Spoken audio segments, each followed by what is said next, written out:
myself Devendra Purani. I am here for spoken English training, spoken English class, and for the motivational class. Just before we have finished few points regarding the spoken English. Okay, so today at least for 2 hours we have revised so many things. Last 3 points were these: silent letters, nouns, and forms of the verbs. I tried my level the best to explain each and everything. This is the revision class going on. Okay, now this is the time for the motivation. So once again I heartily welcome you all in my today's motivational, Mr. Dev sir's motivational class. Okay, so my today's topic, that is God's grace, भगवान की कृपा या भगवान की मेहरबानी. One thing I want to tell you, nobody can harm you if God wants to save you. I think so.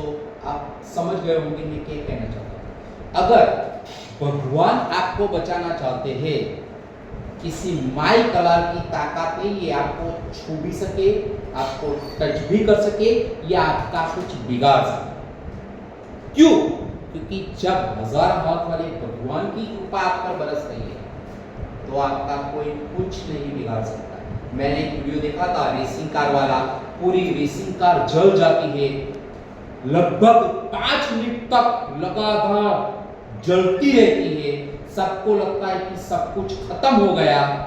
5 minute 7 minute के बाद उसका ड्राइवर सही सलामत ऊपर से जंप लगा के बाहर आता है, क्योंकि वहां पर भगवान की मेहरबानी थी कि इसको अभी कुछ भी नहीं होने वाला है, वो सही सलामत आ जाता है. तो क्योंकि अगर नसीब हमें साथ दे रहे हैं, भगवान की मेहरबानी है, कृपा है, तो हमें कोई भी चीज से खतरा नहीं होता है. पर ये कब होता है? First, if you believe in yourself, खुद के ऊपर विश्वास, आत्मविश्वास होना जरूरी है. सबसे पहले अपने आप में विश्वास रखो, बिलीव इन योरसेल्फ. दूसरी बात, always believe in the God. भगवान के अंदर आपके विश्वास, श्रद्धा जरूरी है, भक्ति होनी जरूरी है. अगर आपके अंदर भक्ति है, भक्ति में हो सकती है कि अगर आप चाहो तो भगवान को भी आपके लिए धरती पर आना पड़ेगा. तो आप हरदम भक्ति बनाए रखें. भक्ति का मतलब यही है कि हाथ जोड़ दिया बत्ती करना भक्ति नहीं है.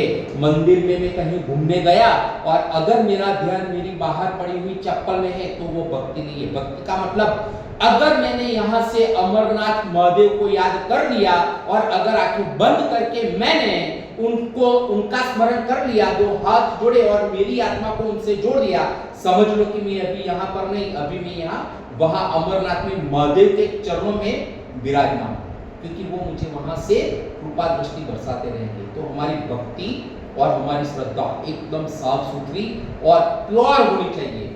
कोई भी कमी नहीं होनी चाहिए उसमें और कोई भी मिलावट नहीं होनी चाहिए. तो मैं आपको यही गुंजाइश करूंगा कि जो भी काम करो दिल से करो, भक्ति करो तो दिल से करो, कि भगवान को आप पर कृपा बरसाने के लिए मजबूर होना पड़े. और अगर कोई भी काम ऐसा करो कि सफलता को आपके कदम चुनने के लिए मजबूर होना पड़े. With this I end up my speech. So this is the end of my today's motivation. Thank you and good day.